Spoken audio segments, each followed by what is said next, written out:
السلام علیکم ورحمۃ اللہ وبرکاتہ۔ بسم اللہ الرحمن الرحیم۔ الحمد للہ رب العالمین والصلاة والسلام علی سید الانبیاء والمرسلین نبینا محمد وعلی آلہ وصحبہ اجمعین والذین اتبعوہم بإحسان الی یوم الدین، اما بعد۔ تدبر قرآن کے سلسلے میں 10ویں پارے سے متعلق آج ہماری گفتگو ہوگی۔ اس پارے کے بھی 2 حصے ہیں۔ پہلے حصے میں سورۃ انفال کی باقی آیتیں، یعنی آیت نمبر 41 تا 75، اور دوسرے حصے میں سورۃ توبہ کی ابتدائی 93 آیات ہیں۔ یہ پارہ شروع ہوا ہے اس مسئلے سے کہ مال غنیمت کو کیسے تقسیم کیا جائے گا، اور اس کے ساتھ ساتھ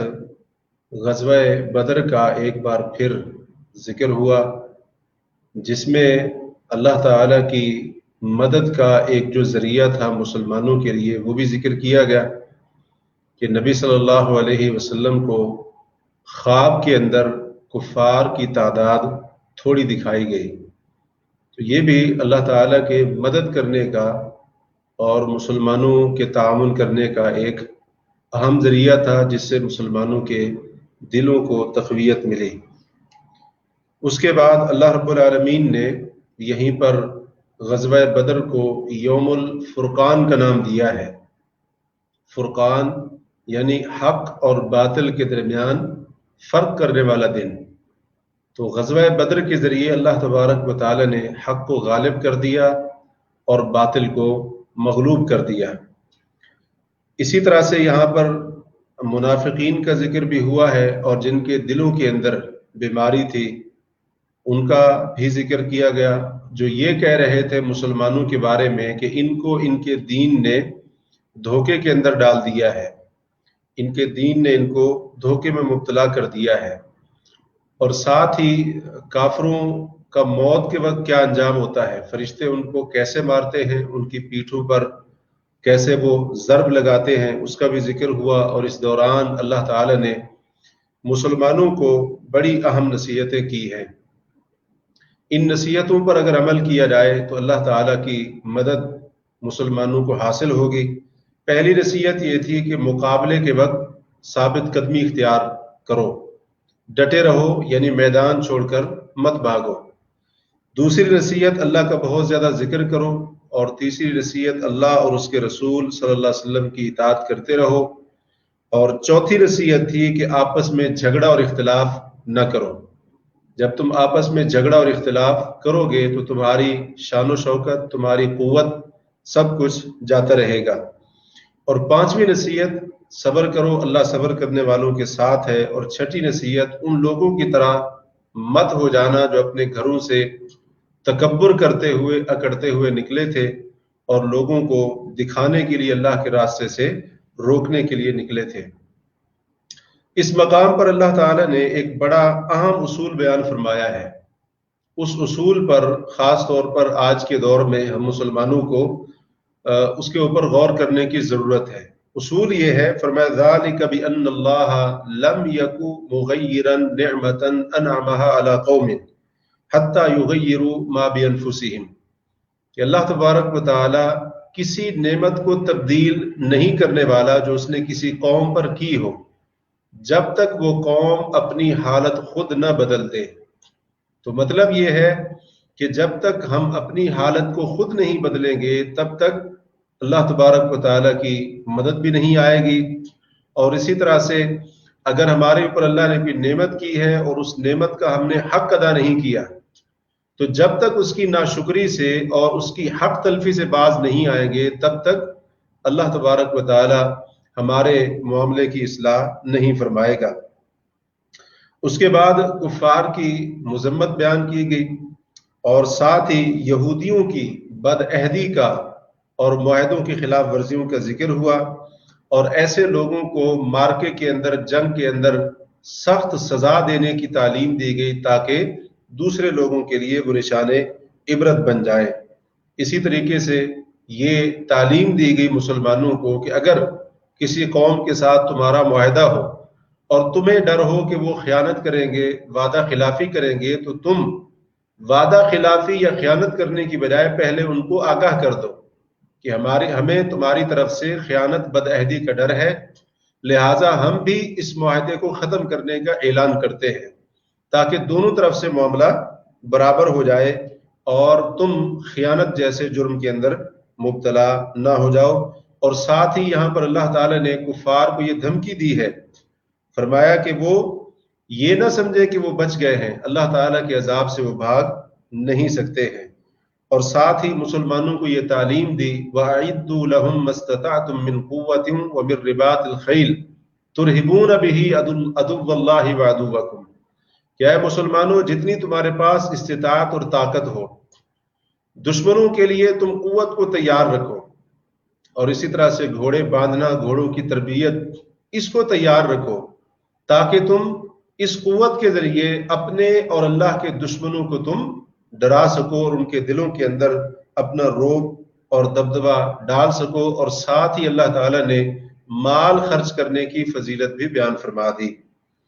پھر نبی صلی اللہ علیہ وسلم کو یہ حکم دیا کہ آپ اہل ایمان کو قتال کے اوپر ابھاریں، اور مسلمانوں کے اوپر اللہ نے جو ایک احسان عظیم فرمایا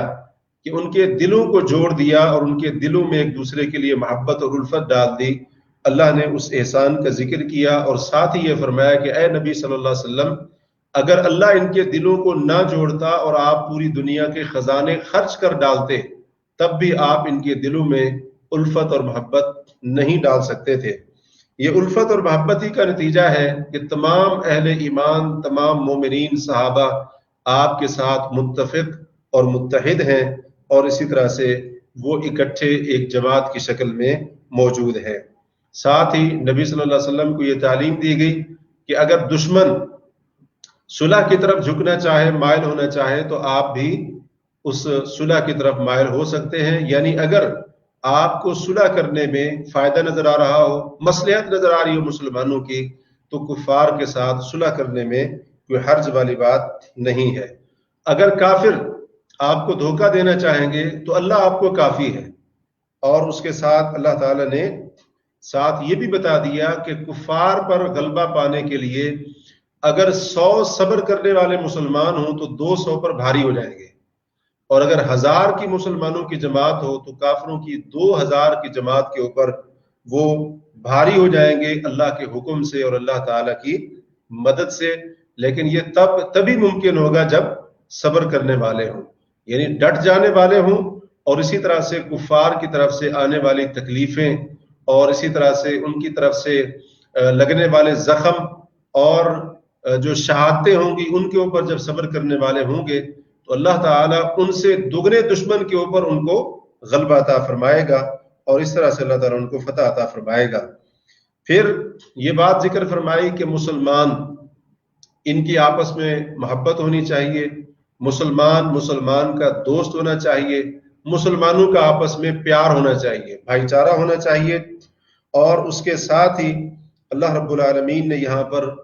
کچھ بدر کے قیدیوں کے تعلق سے بھی اس سے پہلے بات ذکر فرمائی ہے۔ تو مسلمانوں کی دوستی اور آپس کے تعلق کا ذکر کرتے ہوئے یہ بھی فرمایا کہ وَإِنِ اسْتَنْصَرُوكُمْ فِي الدِّينِ فَعَلَيْكُمُ النَّصْرُ، کہ اگر تمہارے دینی بھائی، تمہارے مسلمان بھائی کسی دینی معاملے پر تم سے مدد طلب کرتے ہیں، تمہیں مدد کے لیے پکارتے ہیں، فَعَلَيْكُمُ النَّصْرُ، تو تمہارے اوپر ان کی مدد کرنا ضروری ہے۔ اور ساتھ ہی اللہ نے یہ ذکر کیا کہ کافر ایک دوسرے کے دوست ہیں۔ پھر اللہ نے فرمایا کہ اگر تم نے ایسے نہیں کیا، یعنی مسلمانوں نے مسلمانوں کو دوست نہیں بنایا اور ان کی ضرورت کے وقت مدد نہیں کی، یا اسی طرح سے مسلمانوں نے کافروں کے ساتھ دوستیاں لگانا اس کو نہیں چھوڑا، اگر یہ کام مسلمانوں نے نہیں کیا، مطلب یہ ہے کہ ان کی آپس میں محبت نہ رہی اور ضرورت کے وقت ایک دوسرے کی مدد نہ کی، یا مسلمانوں کو چھوڑ کر مسلمان کافروں سے دوستیاں کرنے لگ گئے، تو اس کا نتیجہ یہ نکلے گا کہ بہت بڑا فتنہ اور لمبا چوڑا فساد پھیلے گا۔ یہ اللہ تعالی نے یہاں پر دھمکی دی ہے۔ تو پتہ یہ چلا کہ آج مسلمانوں کے اندر جو انتشار اور فساد اور فتنہ یہ چیزیں عام ہیں، تو اس کی بہت بڑی وجہ یہ بھی ہے کہ آج مسلمان کے ساتھ دوستی پر کافر کے ساتھ دوستی کو ترجیح دیتا ہے، اور اسی طریقے سے مسلمان کی مدد کرنا، اور جب وہ مدد کے لیے پکارے تو اس کی مدد کو جانا، یہ چیز آج بہت زیادہ مسلمانوں کے اندر کم ہو چکی ہے، اور اسی کے اوپر اللہ تعالیٰ نے فتنہ اور فساد پھیلنے کی وجہ سنائی تھی۔ یہاں پر اس سورت کے اختتام پر اللہ تعالیٰ نے ایک بار پھر سچے مسلمانوں کی صفات بیان کی ہے، اور جو حقیقی اور پکے مومن ہیں ان کے اوصاف بیان کرتے فرمایا جو لوگ ایمان لائے انہوں نے ہجرت کی اور اللہ کے راستے میں جہاد کیا، اور جن لوگوں نے مہاجرین کو پناہ دی اور ان کی مدد کی، فرمایا یہی سچے مومن ہیں، ان کے لیے بخشش ہے اور عمدہ رزق ہے۔ غور کریں، سورت انفال کے شروع میں سچے مومنوں کی 5 صفتیں بیان ہوئی تھی، یہاں پر مزید کچھ اوصاف بیان ہوئے ہیں۔ یہاں پر اللہ تبارک و تعالی نے صحابہ کرام میں سے مہاجرین کا ذکر بھی کر دیا، انصار کا ذکر بھی کر دیا، اور ان کے بارے میں اللہ نے 3 باتیں کہی ہیں جو بڑی قابل غور ہے۔ پہلی بات یہ ہے اولئک هم المؤمنون حقا، اللہ نے فرمایا یہ سچے اور پکے مومن ہیں، لہٰذا قرآن کے اس بیان کے مطابق ہمارا ایمان ہونا چاہیے تمام مہاجر صحابہ، تمام انصاری صحابہ یہ سچے اور پکے مومن تھے، ان کے ایمان کے اندر کوئی شک نہیں ہے۔ جو شخص مہاجرین یا انصار میں سے کسی صحابی کے ایمان کے بارے میں شک کرتا ہے وہ قرآن کو جھٹلا رہا ہے، وہ قرآن کی تکذیب کر رہا ہے۔ اس لیے اس بات کا خیال رکھنا چاہیے، صحابہ کے ایمان کے بارے میں گفتگو کرنا، صحابہ کے ایمان پر زبان درازی کرنا، یہ قرآن کو جھٹلانے والی بات ہے۔ دوسری بات اللہ نے یہاں پر یہ کی ہے لہم مغفرتن، ان کے لیے بخشش ہے۔ اللہ نے مہاجر صحابہ ہوں، انصاری صحابہ ہوں، سب کے لیے مغفرت اور بخشش کا اعلان کر دیا ہے۔ تو جب اللہ تعالی نے ان کو بخشنے کا اعلان فرما دیا ہے اور ان کے لیے مغفرت کا اعلان کر دیا ہے، تو اب ایک مسلمان اسلام کا نام لینے والا اٹھے اور صحابہ کے اوپر زبان درازی کرنا شروع کر دے اور ان کی غلطیاں ڈھونڈ ڈھونڈ کر لوگوں کے سامنے بیان کرنا شروع کر دے، ان کے بارے میں لوگوں کے دلوں میں بغض پیدا کرنے کے لیے اور اسی طرح سے ان کی شان کے اندر گستاخی کرنے کے لیے، تو یقیناً وہ شخص اپنی عاقبت کو، آخرت کو برباد کر رہا ہے۔ اگر صحابہ سے کچھ غلطیاں سرزد ہوئی بھی، بتقاضۂ بشریت انسان تھے، وہ فرشتے نہیں تھے، اگر ان سے بتقاضۂ بشریت کچھ غلطیاں کوتاہیاں ہوئیں، اللہ نے قرآن کے اندر اعلان کر دیا ہے لہم مغفرتن، ان کے لیے بخشش ہے۔ سورہ انفال کے شروع میں بھی یہی لفظ استعمال ہوئے تھے، وہاں پر تھا لہم درجات عند ربہم، ان کے لیے ان کے رب کے ہاں بڑے بلند درجات ہیں، ومغفرتن، اور بخشش ہے۔ اور تیسرا اعلان اللہ نے یہاں پر یہ کیا ہے سورۃ انفال کے آخر میں ورزق کریم، ان کے لیے بڑا عمدہ رزق ہے، یعنی جنت کی نعمتیں، جنت کے انعامات، جنت کے باغات، یہ ساری کی ساری چیزیں اللہ رب العالمین نے ان حقیقی اور سچے اہل ایمان کے لیے تیار کر رکھی ہے۔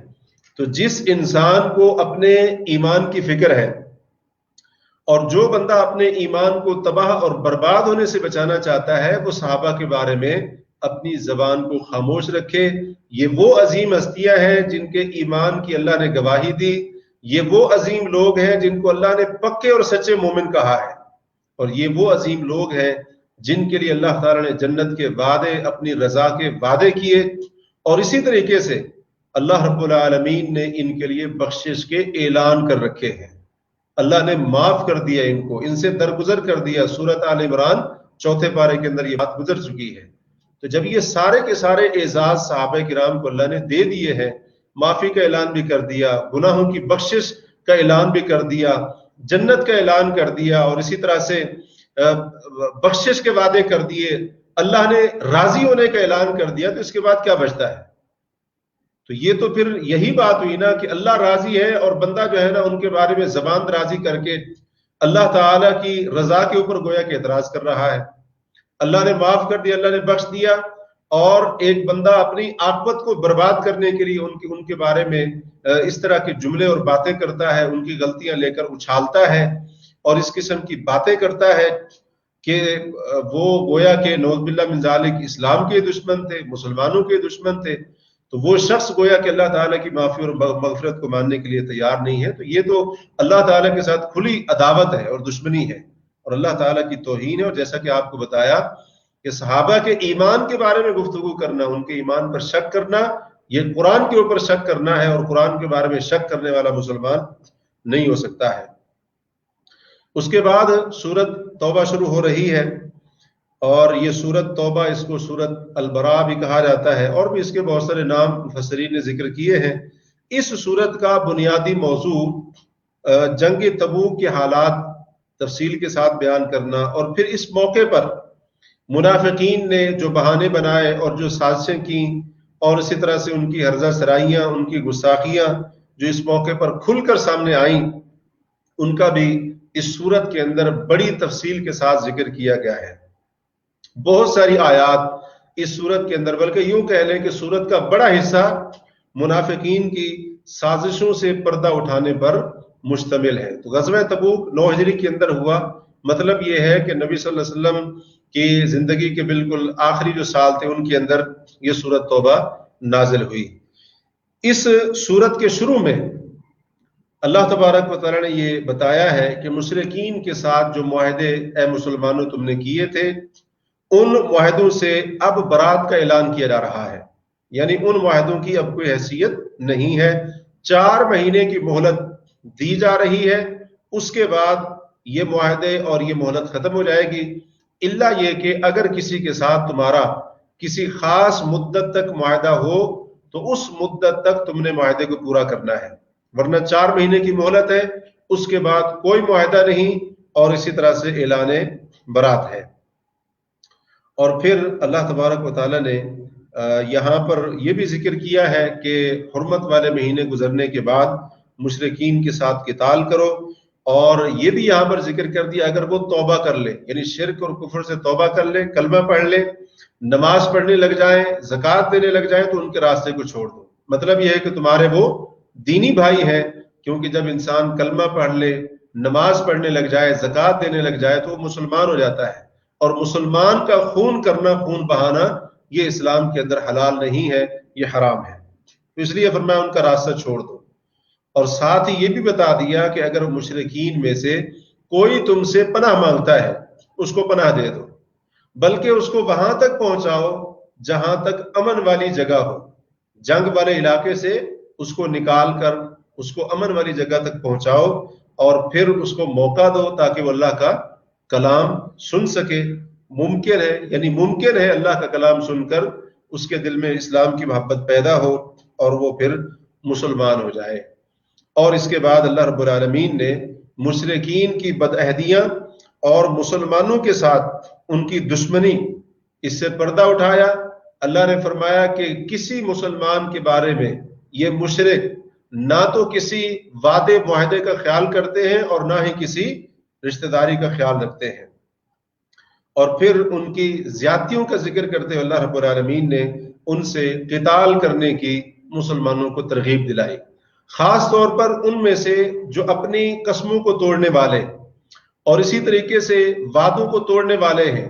اور فرمایا کہ جو تمہارے دین کے اوپر تان کرنے والے، یعنی تمہارے دین کی تنقیص کرنے والے، تمہارے دین کے اوپر زبان درازی کرنے والے ہیں،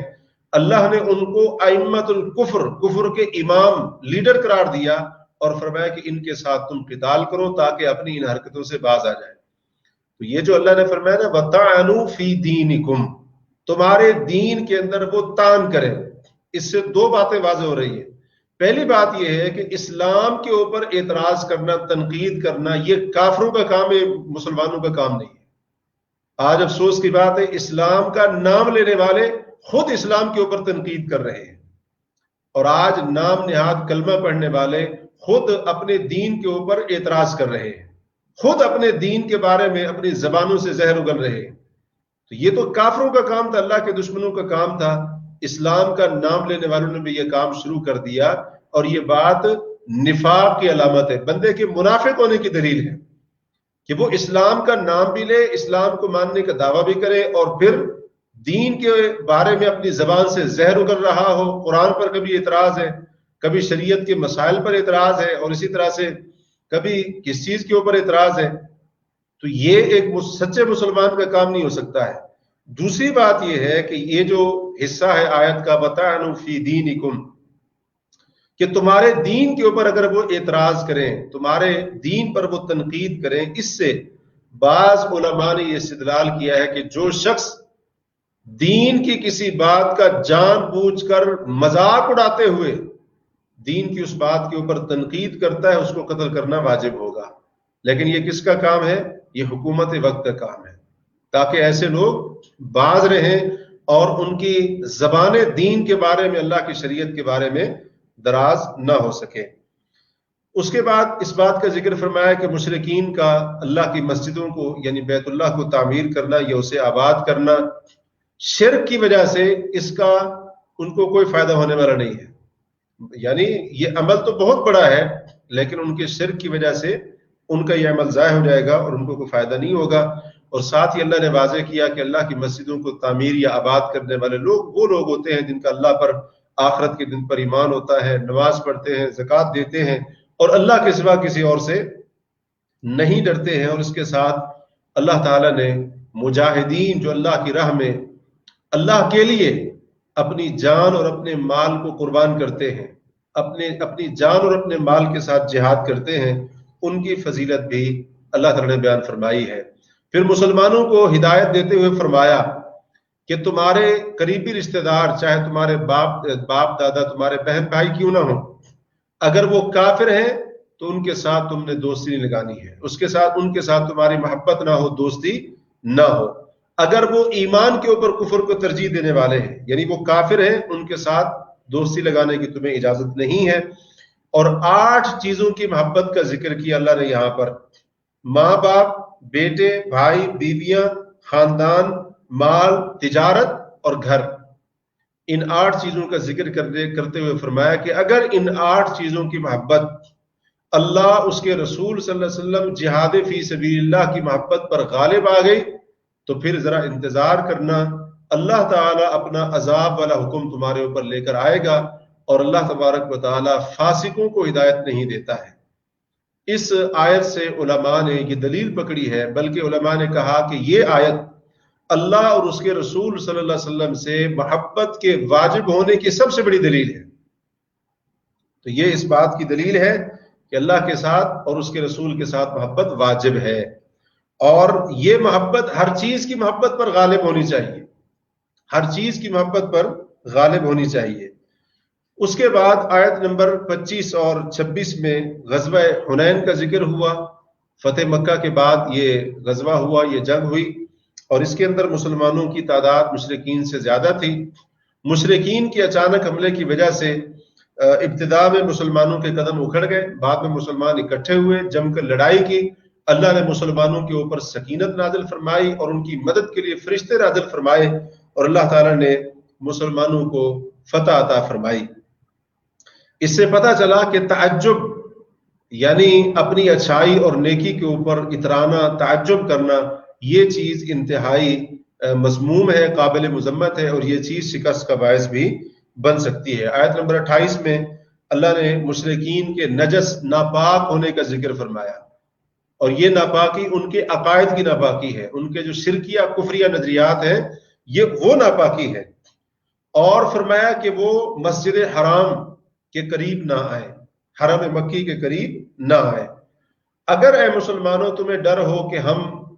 فقر و فاقے کے اندر مبتلا ہو جائیں گے، کیونکہ تجارتی قافلے آتے تھے، مکہ بہت بڑی منڈی تھی، تجارتی منڈی تھی، تو اس لیے اللہ تعالیٰ نے فرمایا اگر تمہیں یہ ڈر ہو کہ تجارتی معاملات بند ہو جائیں گے اور اس کی وجہ سے تمہیں یہ خوف ہو کہ کہیں ہم فقر و فاقے کے اندر، قحط کے اندر مبتلا نہ ہو جائیں، تو اللہ نے فرمایا تم نے گھبرانا نہیں ہے، اللہ تبارک و تعالیٰ اپنے فضل سے تمہاری مدد فرمائے گا اور تمہیں رزق عطا فرمائے گا۔ اس کے بعد آیت نمبر 29 تا 35، سب سے پہلے ان آیات میں جزیہ دینے تک اہل کتاب کے ساتھ قتال کا حکم دیا، پھر ان کے باطل عقائد بیان فرمائے کہ یہودیوں نے کہا عزیر اللہ کے بیٹے ہیں، اور عیسائیوں نے کہا کہ حضرت عیسیٰ علیہ السلام اللہ کے بیٹے ہیں، نعوذ باللہ من ذالک، اور ان کا رد بھی کیا کہ یہ ان کے من گھڑت نظریات ہیں،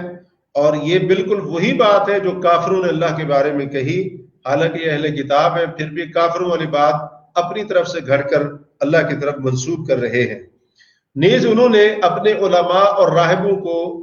رب بنا رکھا تھا، الہ بنا رکھا تھا، یعنی ان کے علماء، ان کے پادری درویش جس چیز کو حلال کہتے اسی کو وہ حلال مان لیتے، جس چیز کو وہ حرام کہتے اسی کو وہ حرام کہہ دیا کرتے تھے، مان لیا کرتے تھے۔ اللہ نے فرمایا کہ انہوں نے اپنے علماء کو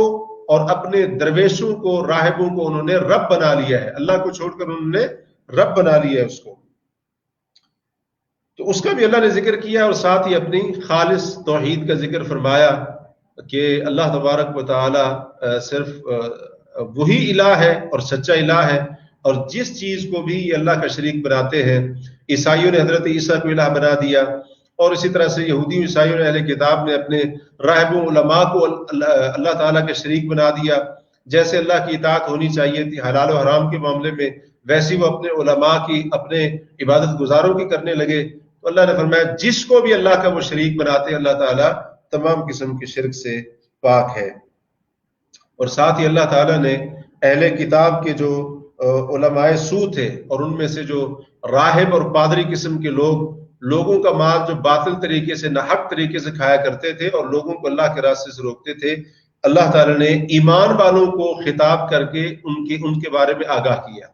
اب اس کے اندر ہمارے لیے بہت بڑی عبرت ہے۔ آج دیکھ لیں پیر حضرات، جو اکثر پیر حضرات ہیں، بلکہ اگر یہ کہا جائے کہ سوائے چند ایک کے تمام جو پیر حضرات ہیں وہ اپنے مریدوں کا مال ناجائز اور باطل طریقے سے کھا رہے ہیں۔ اور کسی نے سچ کہا کہ پیر صاحب مرید کو ترغیب دلاتے ہیں کہ دنیا چھوڑ دو، مال خرچ کر دو، اور اسی طرح سے اپنی آخرت بناؤ۔ تو حالت یہ ہوتی ہے کہ مرید روز بروز غریب ہوتا جا رہا ہے، اور پیر روز بروز اس کا بینک بیلنس بڑھتا جا رہا ہے، اور ساتھ ساتھ کیا کر رہے ہیں؟ اللہ کے راستے سے بھی روک رہے ہیں۔ اور یہی حال علماء سو کا ہے، جو اپنی قوم کا پیسہ بھی کھا رہے ہیں، اور ان کو باطل کے اوپر ڈٹے رہنے کی تلقین کرتے ہیں، حق کی طرف نہیں آنے دیتے، اور اسی طرح سے ان کے من پسند فتوے اور جس چیز کو وہ کرتے ہیں، جو کام وہ کرتے ہیں، اس کے جواز کے لیے ہیلے ان کو فراہم کرنا، یہ ساری کی ساری چیزیں آج موجود ہے، اس امت کے علماء کے اندر بھی موجود ہے، اور اس امت کے پیر کا درجہ جن کو دیا جاتا ہے ان کے اندر بھی یہ چیزیں موجود ہیں۔ اللہ نے قرآن کے اندر مسلمانوں کو خطاب کر کے اس چیز سے آگاہ فرما دیا۔ اور ساتھ ہی اللہ رب العالمین نے ان لوگوں کا انجام بیان کیا ہے کہ جو مال کو جمع کر کے رکھتے ہیں اور اس میں سے مال کا حق یعنی زکوٰۃ نہیں دیتے، ان کے لیے دردناک عذاب کی دھمکی ہے، اور یہ کہ قیامت کے دن ان کے مال کو جہنم کی آگ کے اوپر گرم کر کے ان کی پیشانی، ان کے پہلو، ان کی پیٹھ کو داغا جائے گا۔ تو یہ اس طرح سے ان کو سزا دی جائے گی۔ آیت نمبر 36 اور 37 میں سال کے 12 مہینوں کا ذکر فرمایا، اور یہ بھی بتایا کہ 4 مہینے حرمت والے ہیں،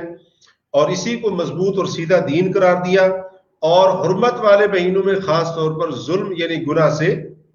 منع فرمایا۔ اور پھر حرمت والے مہینوں کے بارے میں مشرکین تقدیم و تاخیر کے ذریعے جو حیلہ سازی کرتے تھے، یعنی کچھ حرمت والے مہینوں کو پہلے اور کچھ کو بعد میں، یا جو حرمت والا مہینہ نہیں ہوتا تھا اس کو حرمت والا بنا دیتے، اور جو حرمت والا ہوتا تھا اس کی حرمت کے ختم ہونے کا اعلان کر دیتے، اپنے مقصد کے لیے، خواہش پرستی کی بنا پر ایسا کیا کرتے تھے۔ اللہ نے اس حیلہ سازی کا ذکر کیا اور اس کی تردید فرمائی، اور اہل ایمان کو مخاطب کرتے ہوئے انہیں جہاد کی ترغیب دلائی، اور نہ نکلنے کی صورت میں دردناک عذاب کی دھمکی بھی دی، اور یہ بھی فرمایا کہ اللہ تمہاری جگہ پر اور قوم کو لے کر آئے گا، یعنی اگر تم اللہ کے دین کی مدد کے لیے نہیں نکلو گے، اللہ کسی اور قوم کو توفیق دے گا، اور وہ اللہ کے دین کی نصرت کے لیے کھڑے ہوں گے۔ اور پھر ساتھ یہ بھی فرما دیا کہ اگر تم میرے نبی صلی اللہ علیہ وسلم کی مدد نہیں کرو گے تو اللہ تبارک و تعالیٰ ان کی مدد کر چکا ہے۔ کب؟ ہجرت والی رات، ہجرت کے واقعے کی طرف یہاں پر اشارہ فرمایا کہ جب وہ غار کے اندر تھے، اور 2 میں سے وہ دوسرے تھے نبی صلی اللہ علیہ وسلم، ایک حضرت ابو بکر اور دوسرے اللہ کے رسول صلی اللہ علیہ وسلم. اور فرمایا اذ یقول لصاحبہ، جب اللہ کے رسول اپنے صاحب سے کہہ رہے تھے. یہ علماء کہتے ہیں حضرت ابو بکر کی بہت بڑی شان ہے کہ حضرت ابو بکر کا صحابی ہونا قرآن کی نص سے ثابت ہو رہا ہے. یہ ان کی بہت بڑی فضیلت ہے. تو اس لیے جس نے کہا کہ علماء نے کہا کہ جو شخص حضرت ابو بکر کے صحابی ہونے کا انکار کرے وہ قرآن کو جھٹلانے کی وجہ سے کافر ہو جائے گا. اس طرح کی بات بعض اہل علم سے سراحت سے ملتی ہے. تو اذ یقول لصاحبہ، جب اپنے صاحب ابو بکر سے کہہ رہے تھے لا تحزن ان اللہ معنا، آپ گھبرائے نہیں، بے شک اللہ ہمارے ساتھ ہے. تو بالکل وہی جملے جو نبی صلی اللہ علیہ وسلم نے کہے تھے اللہ نے قرآن بنا کر نازل فرما دیے اور بتایا کہ اللہ نے جیسے ہجرت والی رات اپنے نبی کی مدد کی تھی، اے مسلمانوں اگر تم ہمارے نبی کی نصرت کے لیے جہاد نہیں کرو گے اور گھروں سے نہیں نکلو گے تو اللہ تعالیٰ ان کی ویسے مدد کرنے کے اوپر طاقت رکھتا ہے. اور پھر اس کے بعد اللہ رب العالمین نے بڑی تفصیل کے ساتھ غزوہ تبوک کے موقع پر منافقین کی بہانے بازیاں اور ان کی سازشیں تفصیل کے ساتھ بیان فرمائی ہیں. سب سے پہلے غزوہ تبوک سے پیچھے رہنے کے لیے ان کے جو بہانہ تراشنا تھا اس کا ذکر فرمایا، اور وہ قسمیں اس کے اوپر اٹھایا کرتے تھے. جھوٹی قسمیں انہوں نے اٹھائیں بہانے بنانے کے لیے، پیچھے رہنے کے لیے. اور یہاں پر اللہ نے فرمایا یہلکون انفسہم، وہ جھوٹی قسمیں اٹھا کر اپنے آپ کو ہلاک کرتے ہیں. تو اس کا مطلب یہ ہے کہ جھوٹی قسمیں ہلاکت کا باعث بنتی ہے. جھوٹی قسم اٹھانے والے کو تباہ و برباد کر دیتی ہے، اور اس میں کوئی شک کی بات نہیں ہے. ساتھ ہی اللہ نے یہ واضح کیا کہ جو سچے اہل ایمان ہیں وہ اس قسم کے موقعوں پر آپ سے اجازت نہیں مانگیں گے. ہاں، جن کا اللہ آخرت پر ایمان نہ ہو، جن کے دلوں کے اندر شک اور شبہ ہو، تو وہ آپ سے اجازت بھی مانگیں گے اور اس قسم کے یعنی بہانے بھی بنائیں گے. پھر اس غزوے سے پہلے ان کے جو معاملات تھے فتنے والے، اور اسی طرح سے معاملات کو الٹ پلٹ کرنا، خلط پلٹ کرنا، اللہ نے اس کا بھی حوالہ دیا. مطلب یہ ہے کہ یہ ابھی یہ نہیں کر رہے ہیں، بلکہ غزوہ تبوک سے پہلے بھی ان کا یہی حال تھا اور یہی ان کی کیفیت تھی. منافقین کے دلوں میں مسلمانوں کے بارے میں جو بغض تھا اس کا ذکر کرتے ہوئے فرمایا کہ اگر تمہیں کوئی مصیبت آتی ہے تم پر تو یہ بڑے خوش ہوتے ہیں، تمہارے اوپر کوئی انعام ہوتا ہے تو ان کو بڑی تکلیف ہوتی ہے، اور تمہارے بارے میں ان کو انتظار رہتا ہے کہ کوئی مصیبت اور تکلیف ان پر آئے. تو یہ ان کے بغض کی کیفیت ہوا کرتی تھی. اور ساتھ ہی اللہ تعالیٰ نے ان کے دین اور اطاعت سے خارج ہونے کا ذکر کرتے ہوئے فرمایا کہ تم خوشی خوشی مال خرچ کرو اے منافقو یا زبردستی مال خرچ کرو، اللہ تبارک و تعالیٰ تمہارے خرچ کیے مال کو قبول نہیں کرے گا. اور اس کے اللہ تعالیٰ نے یہاں پر 3 بڑے اسباب ذکر کیے ہیں. پہلا سبب، اللہ اور اس کے رسول کے ساتھ کفر کرنے کی وجہ سے تمہارا مال قبول نہیں کیا جائے گا. دوسرا سبب، سست ہو کر نماز کی طرف آنا، یہ بھی ایک سبب. اور تیسرا سبب، نہ چاہتے ہوئے مال کو خرچ کرنا. تو ان 3 اسباب کی بنا پر تمہارا خرچ کیا مال اللہ کے ہاں قبول نہیں ہوگا. پھر ان کی بزدلی کا ذکر ہوا، جھوٹی قسمیں اٹھا کر مسلمانوں کو راضی کرنا، یہ یقین دلانا کہ ہم تمہیں میں سے ہیں، اس کا بھی ذکر ہوا. اور ساتھ ساتھ نبی صلی اللہ علیہ وسلم جب صدقات کو تقسیم کرتے تھے اس پر وہ جو اعتراض کرتے تھے اللہ نے اس کا بھی ذکر فرمایا ہے. تو ایسے بدبخت تھے، اللہ کے رسول کی بھی گستاخی کرتے، اور آپ علیہ الصلوۃ والسلام کی صدقات کی تقسیم کے اوپر بھی ان کو اعتراض ہوتا تھا. اس لیے اللہ تعالیٰ نے یہاں پر آیت نمبر 60 کے اندر صدقے کے جو مصارف ہیں، یعنی جو صدقے کے حقدار ہیں فقراء، مساکین وغیرہ، ان کا تفصیل کے ساتھ ذکر فرما دیا ہے. اور پھر ان کی ایک اور گستاخی کا ذکر کیا کہ نبی صلی اللہ علیہ وسلم کو تکلیف پہنچاتے اور کہتے کہ کان کے کچے ہیں، نعوذ باللہ من ذالک. یعنی ہر سنی سنائی بات کے اوپر یہ توجہ کرنا شروع کر دیتے ہیں، ہر سنی سنائی بات جو ہے نا اس کے اوپر یقین کر لیتے ہیں. تو یہ اس قسم کی گستاخی کہ اللہ کے رسول صلی اللہ علیہ وسلم کی، اللہ نے فرمایا کہ جو لوگ اللہ اور اس کے رسول کو تکلیف دیتے ہیں ان کے لیے دردناک عذاب ہے. تو دردناک عذاب کی دھمکی اللہ تبارک و تعالیٰ نے دی ہے. تو جس سے پتہ چلتا ہے کہ اللہ کے رسول صلی اللہ علیہ وسلم کو تکلیف پہنچانا، آپ کے لیے گستاخی والے جملے استعمال کرنا، آپ کی توہین کرنا اتنا بڑا جرم ہے کہ عذاب علیم کی اللہ نے یہاں پر دھمکی دی ہے. اس کے ساتھ یہ بھی یہاں پر ذکر ہوا ہے جو بڑا ہی قابل غور ہے کہ اللہ کی آیتوں کے ساتھ یعنی قرآن کے ساتھ اللہ کے ساتھ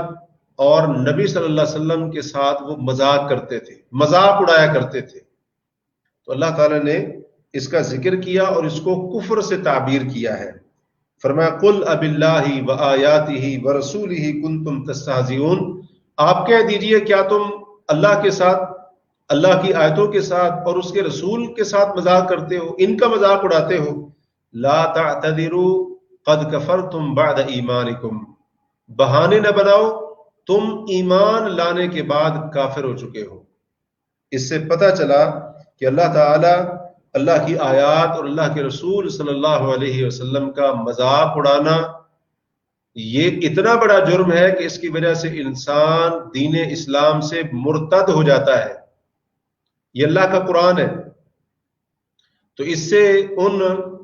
عام مسلمانوں کو یہ بات سمجھ لینی چاہیے کہ آئے روز خاص طور پر ہمارے ملک کے اندر یہ جو گستاخی ہوتی رہتی ہے اللہ تعالیٰ کی، اور اسی طرح سے کوئی نبی علیہ الصلوۃ والسلام کے بارے میں زبان درازی کر رہا ہے، کوئی قرآن کی کسی آیت یا حکم کا مذاق اڑا رہا ہے، تو لوگ عام طور پر یہ سمجھتے ہیں کہ ہے تو مسلمان نہ کلمہ پڑھنے والا ہے. اب یہاں پر غور کریں کہ یہ منافقین بھی اسلام کا دعویٰ کرتے تھے، لیکن اللہ نے فرمایا کہ ایمان لانے کے بعد تم کافر ہو چکے ہو. کیوں؟ اللہ کی آیتوں کا مذاق، رب تعالی کی ذات کا مذاق اور رسول صلی اللہ علیہ وسلم کا مذاق اڑانا یہ کفری عمل ہے اور اس سے انسان مرتد ہو جاتا ہے. اس سے انسان اپنے دین سے ہاتھ دھو بیٹھتا ہے. اس لیے اگر کوئی شخص ایسا کرتا ہے تو وہ شخص دین اسلام سے خارج ہو جائے گا. اگر کلمہ پڑھا ہے تو کلمے کے کچھ تقاضے بھی ہیں. ایک تقاضا یہ بھی ہے کہ اللہ، اس کے رسول، اس کی آیات کی تعظیم کی جائے، اور اللہ کا مذاق اڑانا، اس کی آیتوں کا مذاق اڑانا، اس کے پیغمبر اور ان کی تعلیمات کا مذاق اڑانا یہ کلمے کے تقاضے کے بالکل خلاف ہے. یہ تو ایسے ہے جیسے کسی کے ساتھ وفاداری کا بندہ معاہدہ کرے زبان کے ساتھ اور عملاً جو ہے نا اس کا مذاق بھی اڑاتا رہے اور اس معاہدے کی دھجیاں اڑاتا رہے. اس چیز کو تو کوئی بھی تسلیم کرنے کے لیے تیار نہیں ہے. اب ایک انسان کسی ملک کے اندر رہتے ہوئے اس ملک کے قوانین کی بڑی تعریف کرتا رہے اور زبان سے اقرار کرتا رہے کہ میں اس ملک کے قانون کو احترام کی نگاہ سے دیکھتا ہوں اور اسی طرح سے یہ کرتا ہوں وہ کرتا ہوں، زبانی کلامی تو یہ کہتا رہے، لیکن عملی طور پر وہ ایسے کام کرے، وہ ایسی باتیں کرے، ایسی حرکتیں کرے کہ جس سے صاف معلوم ہو رہا ہو کہ یہ ملک کے قانون کا کوئی احترام نہیں کر رہا بلکہ اس کی دھجیاں بکھیر رہا ہے. یقیناً اس انسان کو ملک کے قانون کا باغی سمجھا جائے گا اور اس کو اس ملک کا غدار سمجھا جائے گا. تو یہ بات اکثر مسلمانوں کو آج سمجھ نہیں آ رہی ہے. کوئی اس کو آزادی رائے کا نام دے رہا ہے، کوئی کیا نام دے رہا ہے. اگر آپ اس کو آزادی رائے کا نام دیتے ہیں، آپ کو پتہ ہونا چاہیے قرآن اس کو منافقت کا نام دیتا ہے، اور یہی چیز ایک کلمہ پڑھنے والے کے مرتد ہونے کا باعث ہے. اور آج بڑے ہی افسوس کا معاملہ ہے، ہمارے جناب سوشل میڈیا کے اوپر، ہمارے اخباروں میں، ہمارے رسائل کے اندر، جریدوں کے اندر بہت سارے ایسے لطائف ہوتے ہیں کہ جن کے اندر شرعی معاملات کی، شرعی چیزوں کی بعض دفعہ ان کا مذاق اڑایا جاتا ہے. اور ہم یہ کون کر رہا ہے؟ یہ ہم خود کر رہے ہیں. تو دین کے جو شاعر ہیں جیسے نماز ہے، اذان ہے، قربانی ہے، حج ہے، اگر اس کا کوئی مذاق اڑاتا ہے، اور اسی کے اندر علماء نے لکھا ہے داڑھی ہے جیسے، اور اسی طرح سے برقع ہے، عورت کا پردہ کرنا، برقع پہننا، یہ چیزیں یہ دین کے شاعر ہیں، اسلام کی پہچان ہے یہ چیزیں. اگر کوئی شخص ان چیزوں کا مذاق اڑاتا ہے تو اہل علم کے نزدیک یہ چیز بھی بندے کے مرتد ہونے کا باعث بن جاتی ہے. تو پہلی بات تو یہاں سے یہ پتہ چلی کہ یہ منافقوں کا کام ہے. جو شخص کلمہ بھی پڑھے اور پھر دین کا مذاق اڑائے، وہ کتنا سچا پکا مسلمان اپنے آپ کو کیوں نہ ظاہر کرتا پھرے، اس کے ہاتھ کے اندر تسبیح ہو، اس کے ماتھے کے اوپر محراب پڑا ہوا ہو، ہر وقت وہ جناب جو ہے نا اللہ اللہ کرتا رہے. اگر وہ اس طرح سے کر رہا ہے، دین کے اوپر تنقید کر رہا ہے، قرآنی احکام اور اسی طرح سے اللہ کی حدود، ان چیزوں کے اوپر اعتراض کر رہا ہے، تو قرآن کی ان آیات کے مطابق وہ شخص مسلمان نہیں ہو سکتا ہے، وہ سچا مسلمان نہیں ہے. اس کے دل کے اندر ضرور منافقت کی بیماری ہے جس کی وجہ سے اس کی زبان پر اور اس کے قلم کے ذریعے یہ اس قسم کی دین کی گستاخی کی باتیں سامنے آ رہی ہیں۔ تو اللہ کا قرآن یہ ہر دور کے اندر بالکل واضح ہے، اور اسی طرح سے ہر دور کے اندر یہ فرقان ہے۔ تو لوگوں کی باتیں، لوگوں کے فلسفے، لوگوں کی تعویلیں، ان کی طرف جانے کی ضرورت نہیں۔ قرآن کے واضح احکامات ہمارے سامنے موجود ہیں۔ پھر منافقین کی کچھ علامات ذکر ہوئیں کہ وہ برائی کا حکم دیتے ہیں، نیکی سے منع کرتے ہیں، بخل کرتے ہیں اور اللہ کو بلا دیتے ہیں، اور ساتھ ہی ان کے اوپر اللہ نے اپنی لعنت اور جہنم کی شکل میں دائمی عذاب کا ذکر کیا، اور ان کے مقابلے میں اللہ رب العالمین نے اہل ایمان، جو مخلص اہل ایمان ہیں، ایمان والے مرد، ایمان والی عورتیں، ان کا ذکر فرمایا اور ان کی صفتیں بیان فرمائی کہ وہ نیکی کا حکم دیتے ہیں، برائی سے منع کرتے ہیں، نماز قائم کرتے، زکوٰۃ ادا کرتے، اللہ اور اس کے رسول کی اطاعت کرتے ہیں۔ فرمایا کہ اللہ ان کے اوپر اپنی رحمت فرمائے گا اور اللہ ان کو جنت عطا فرمائے گا۔ وَرِضْوَانٌ مِّنَ اللَّهِ اکبر، اللہ کی رضامندی وہ بہت بڑی ہے، یعنی اللہ ان کے اوپر راضی ہو جائے گا، اور ان کے لیے ایک عظیم کامیابی کا ذکر ہے۔ نبی علیہ الصلوۃ والسلام کو پھر بہت ساری باتوں کی تعلیم دی گئی، جہاں یہاں پر ایک چیز یہ ہے کہ منافقین صحابہ کرام رضی اللہ عنہ کے صدقات کا مذاق اڑاتے تھے، جو صدقے وہ کرتے تھے نا، اس کا مذاق اڑاتے تھے۔ اگر امیر صحابی صدقہ کرتا تو اس کے اوپر ریاکاری کا فتویٰ لگا دیتے، اور اگر کوئی غریب مسکین آ کر صدقہ کرتا تو مذاق اڑاتے ہوئے کہتے کہ اللہ تعالیٰ اس کے صدقے سے غنی ہے، یعنی اس کے صدقے سے کیا ہونے والا ہے، تھوڑا بہت کچھ دے دیا تو اب اس سے کیا ہو جائے گا۔ جیسے آج کل بہت سارے لوگ کہتے ہیں نا، اب اس سے اسلام جو ہے نا غالب آ رہا ہے، اس سے کفر مغلوب ہو رہا ہے۔ تو یہ منافقین والی باتیں ہیں، یہ اہل نفاق والی باتیں ہیں۔ تو اللہ تعالیٰ نے یہ ذکر کیا کہ اللہ تعالیٰ ان کے ساتھ مذاق کرے گا اور ان کے لیے دردناک عذاب ہے، اور ساتھ ہی نبی صلی اللہ علیہ وسلم کو تعلیم دی گئی، آپ نے ان کے لیے استغفار نہیں کرنا ہے، ان کا جنازہ نہیں پڑھنا ہے، ان میں سے کسی کی قبر کے اوپر کھڑے نہیں ہونا ہے، اور ان کو اپنے ساتھ جہاد کے لیے بطور معاون لے کر نہیں جانا ہے۔ یہ بھی اللہ نے ذکر کیا، اور اس پارے کے آخری صفحے پر، یعنی منافقین کی ان بہانے بازیوں وغیرہ کا ذکر کرنے کے بعد پارے کے آخری صفحے پر اللہ تعالیٰ نے مخلص مسلمان ان کا بھی ذکر کیا ہے کہ جن کی کیفیت یہ ہوتی تھی۔ ایک طرف منافق تھے جو بہانے بنا کر غزوہ تبوک سے پیچھے رہ گئے اور اس کے اوپر انہوں نے خوشیاں منائیں، اور دوسری طرف مخلص اور سچے مسلمان تھے کہ جب نبی علیہ الصلوۃ والسلام کے پاس آئے اور آپ نے ان کو فرمایا کہ میرے پاس سواری کے لیے کوئی جانور نہیں ہے، تو اس بات کے اوپر وہ روتے ہوئے واپس گئے کہ کاش ہمارے پاس بھی پیسہ ہوتا، مال ہوتا، ہم خرچ کرتے، ہم سواریاں خریدتے اور اللہ کے نبی صلی اللہ علیہ وسلم کے ساتھ اس غزوے کے اندر شریک ہوتے۔ تو مخلص جو مسلمان تھے غزوے میں شریک نہ ہونے پر وہ رو رہے ہیں، اور جو منافقین تھے، بہانے باز تھے، وہ غزوے میں پیچھے رہ جانے پر بہانے بنا کر اس کے اوپر وہ خوشیاں منا رہے تھے۔ اور ساتھ ہی اللہ تعالیٰ نے جو سچے اور پکے مسلمان تھے ان کے لیے اللہ تعالیٰ نے تمام قسم کی بھلائیوں اور جنت کا اعلان بھی فرمایا ہے۔ تو یہ چند ایک باتیں تھی اس پارے کے تعلق سے۔ اللہ رب العالمین ہمیں ان باتوں کے اوپر غور و فکر کر کے عمل کرنے کی توفیق عطا فرمائے۔ وصلی اللہ تعالی علی نبینا محمد وعلی آلہ وصحبہ اجمعین۔